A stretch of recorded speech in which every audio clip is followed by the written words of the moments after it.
ነገር ምንድነው? ስለወለድሽ የድሮ ማንነትሽ ጠፍቶ አዲስ የሚያስጠላ ማንነት አልተሰጠሽም። የለሽም። አንቺ ነሽ። እንደውም የተሻለች አንቺ ነው የምትሆኝ፣ የበረታች አንቺ ነው የምትሆኝ። ልክ የወለድሽ ቀን ስጦታ ነው የተሰጠሽ። እዚህ ጋር መረዳት ያለብን ትልቅ ነገር አለ። እናት ከሆነች በኋላ አንዲት ሴት ህይወቷ አበቃ ብሎ የሚያስብ ሰው ሞኝ ነው። የሞኝ ሀሳብ እየነገሩሽ ያ አንቺ ጭንቅላት ውስጥ የሚገባው ያ አንቺ የምታስቢው ነገር ያ አንቺ የሚመስልሽ ነገር ትክክል አይደለም። ማንነትሽ የተሻለ ነው የሚሆነው። ማንነትሽ የተባረከ ነው የሚሆነው። ማንነትሽ የሆነ ትልቅ ስጦታ የተሰጠው ጌጥ ነው። ልጅ የምናምርበት የምንደሰትበት እንድንሰራ የሚያደርገን ትልቅ ነገር ነው የተገኘው። ግን ምንድነው? ፕሮሰስ አለ። ፕሮሰሱን መቀበል ነው ዋናው ነገር። እናትነት ዝም ብሎ ከዚህ ወደዚህ ሽግር የሚባል ነገር አይደለም። እናትነት ፕሮሰስ አለ። ልጅ ማጥባት፣ ልጅ ማጠብ፣ ልጅ ማስተኛት፣ ከዛ ልጅን ቴኬር ማድረግ፣ ልጆችን ማስከተል፣ ምግባቸውን መከታተል ምናምን የሚባሉት ፕሮሰሶች የራሱ የሆነ አካሄድ አለ። አዎ በጣም ያደክማል። ግን ደስ የሚል ድካም። ለከንቱ ነገር እንደክም የለም። ለከንቱ ለማይረባ ነገር እንደክም የለም። ከዛ ውጭ ግን ትልቁ የደከምንለት ነገር ፍሬ አለ። ፍሬ የሚያፈራ የሚያስደስተን ድካም ማለት የእናትነት ድካም። እንቀበለው ድካሙን፣ ዋጥ አድርገን እንቻለው።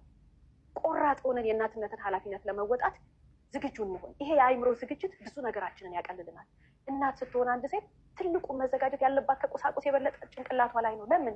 ከባድ ኃላፊነት ነው። ግን ካከበድ ነው ካቀለል ነው እኛ ራሳችንን የምንመራበት መንገድ እኛ የምንቀበልበት መንገድ ነው ትልቁ። ካከበድ ነው ይከብደናል፣ ካቀለል ነው ይቀለናል።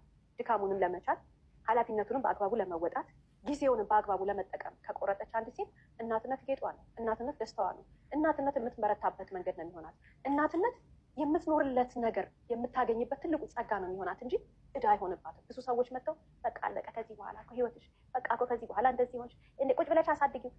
ሁሉም ሰው የሚሰጠን አስተያየት አለ አይደል? ከሚመክሩን ይልቅ እናትነት ማለት እንዲህ ነው ብለው ከሚያስተምሩን ይልቅ እነሱ እናት ከሆኑ ምናልባት 20-30 ዓመት ያለፋቸው ሰዎች በሙሉ ይመጡና ከንፈራቸው እዚህ ጋር ጆሯቸው ጋር እስከሚደርስ እያሽሟጠጡ ምንድን ነው የሚነግሩን ነገር? እዳ እንደሆነ ልጅ ውሸት አንባያቸው። ሲጀመር እንደነዚህ አይነት ሰዎች ማውራት ሲጀምሩ ጆሯችንን ይዘን ከክፍሉ መውጣት። ምክንያቱም ይሄ ጊዜ ያለፈበት ያስተሳሰብ ነው። ይሄ የድሮ ሰው አስተሳሰብ ነው። ይሄ አሁን በዚህኛው ክፍለ ዘመን ላይ ያለን ሴቶች ይሄን ማሰብ የለብንም። በዚህኛው ክፍለ ዘመን ላይ እናት የሆነ ሴት መረዳት ያለባት ነገር ልጇ ጌጧ ነው። ልጇ እንድትሰራ እንድታድግ ድራይቭ የሚያረጋት ፎርስ ነው። ልጇ ሞቲቬት የሚያረጋት ፍጥረት ነው። ልጇ ማለት አለሟ ነው እንጂ ልጅ ከወለደች በኋላ ሴት ልጅ በቃ ጓዳ ነው